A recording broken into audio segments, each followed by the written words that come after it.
How's it going, you guys? It's Scott with Everyday Shed, and today I want to help you avoid the 3 most common mistakes that homeowners are making when it comes to purchasing and setting up their plastic storage shed. Now, this is a 7x7 that I just built, so we'll look how long did that take, how much did it cost, and you'll see a link in the description for a buyer's guide, or if you're watching on your TV, you can just scan this QR code, and that buyer's guide is going to compare that plastic option to metal sheds, wood sheds that you build yourself, which we do a lot of that here on the channel, and then also a pre-built wood shed. In addition, that guide will also have common floor dimensions that you're going to need to build out, complete with materials list, so you can get up and running as fast as possible. Now, although my box says Craftsman, this 7x7 is actually made by a company called Suncast, which is a really popular and highly rated plastic shed builder.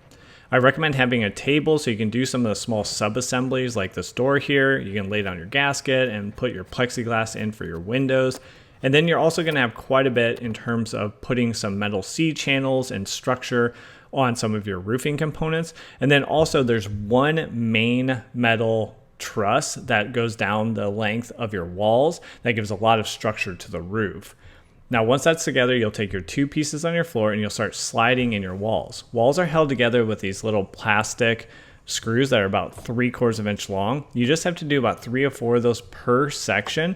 So everything goes together really quickly and you start making some serious progress with this shed. If you compare this to a metal shed, this goes together so much faster, and I'll do a side-by-side time comparison for you if you've built any of these in the past. Now, once you have your outside walls together, then we'll start working on the roof structure and put some of those metal pieces in place. Then there's only 4 sections, each one of those sections having a little skylight for your overall roof. So hopefully that helps to cut down on the leak points you possibly could have. And then you'll screw those and hold them down from the inside going through the plastic. Don't overscrew that because you're just drilling into plastic, but here's what the overall structure looks like once you're done. Now at this point, really all you have left is the doors. So you have 3 metal hinges for each of the doors, very easy to install, and you just put bolts through each one of those to hold it in place. And then once you have your hinges all secured and assembled, then you'll move on to a little bit of hardware on the front here. It'll just be a locking latch that you can put a padlock through if you'd like. And then once you have that latch in place, you'll go on and just install both of your handles. And that's really it. Overall, the assembly is smooth and one of the easiest ones I've ever done. So overall build time is only 3.5 hours. Now, if you look at our buyer's guide, you'll see it's 6.5 hours because that is also including the first of the most common mistakes homeowners make, and that is not planning out having a nice foundation or floor underneath your plastic or your metal storage shed. If you're lucky enough to have a concrete pad like I have here, that is the best choice. That's going to be the easiest to have a nice foundation underneath and make sure you're able to anchor into that concrete to hold your shed down. Now, the plastic floor here actually has some holes where you would put your concrete anchors to hold that down. But remember, that's only going to hold down the plastic floor. So I am a bit concerned since the plastic walls just slide in or are held into that plastic floor structure.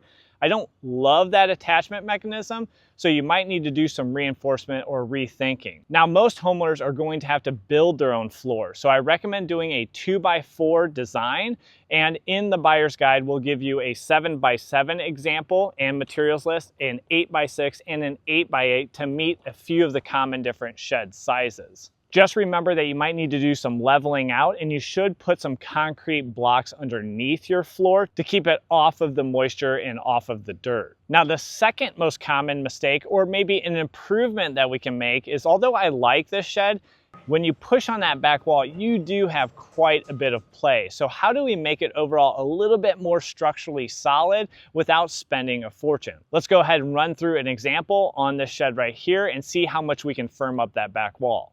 And let me know your guys' feedback if you've made any modifications on your own plastic sheds. For me, I'm going to take a 2x4 here, cut to the width of the back wall, and I'm marking those hole locations. Those are threaded holes that will use the same type of plastic bolts, and they're just used for mounting things such as what we're going to be doing here. So I'll mark those locations right in the middle of this 2x4 and then take an 1 3/4 Forstner bit and drill down about 3/4 of an inch. You'll see why I have to kind of bore this out a bit before finishing the hole off with a 3/4 inch spade bit, and that'll pass all the way through. Because I'm going to be using these little plastic bolts that fit exactly into this shed, and it's not the clear plastic ones that come with, they're longer. I found them on Amazon. You'll see links in the description with the tools and also these bolts that we're using. That's going to allow us to mount this 2x4 right to the shed wall, and that is the key to this design. I do not have to drill through on the outside. I don't have to put any new holes. I'm not modifying the shed. I'm just using what exists, and it's a nice secure hole tying that 2x4 into the complete shed wall. Now for the sides, I got to do the same, but I got to negotiate this bracket right here. So I do have to mark it off and then cut that out 3/4 of an inch. So I just set a circular solid 3/4 of an inch, and I cut that notch out. My camera overheats here, so we don't actually see the notch getting cut out, but now it's already cut out and the holes are drilled through just like we did the back wall. So I'm mounting everything up, and now I have a 2x4, same height, level, all the way around the shed on the two side walls and the back wall. Now we'll take some 1/2 inch plywood, and here's the key to really bring the structure together. This is 2 foot by 2 foot cut at a 45-degree angle, and I'm just securing those 2x4s. This is what really gives it the strength and also gives you functionality like this where you can do all sorts of different organization, because now you have a 2x4 to drill into. So it gives you a ton of flexibility for your shed, and also it gives what we want, a ton more structure, and makes everything much more rigid. And then that third mistake is not adding just a simple light. It does not have to be complex. This one's about $10 and it has all the functionality you're going to need. It's magnet mounted, so it's easy to take on and off. Why you would do that, it has a rechargeable battery in it where you can charge off USB-C. You just go ahead and use adhesive plates here, or you can drill those to secure them a little bit better. Mount that up, and you can set the on position just by flipping the switch. You can adjust the intensity here of the LED light. You can go full brightness, or you can set it to the on motion detecting, where it will wait till it detects motion, just like I did this morning. Still dark out, open the doors, and it lights up my space and I can see what I'm doing. So now you can easily grab those things at night without tripping all over yourself. So let me know what you guys think. What do you prefer in terms of storage sheds? Do you prefer a metal, plastic, wood, doing it yourself, or just buying pre-built? If you need some help, don't forget we have that buyer's guide. You can scan the QR code here or the link in the description.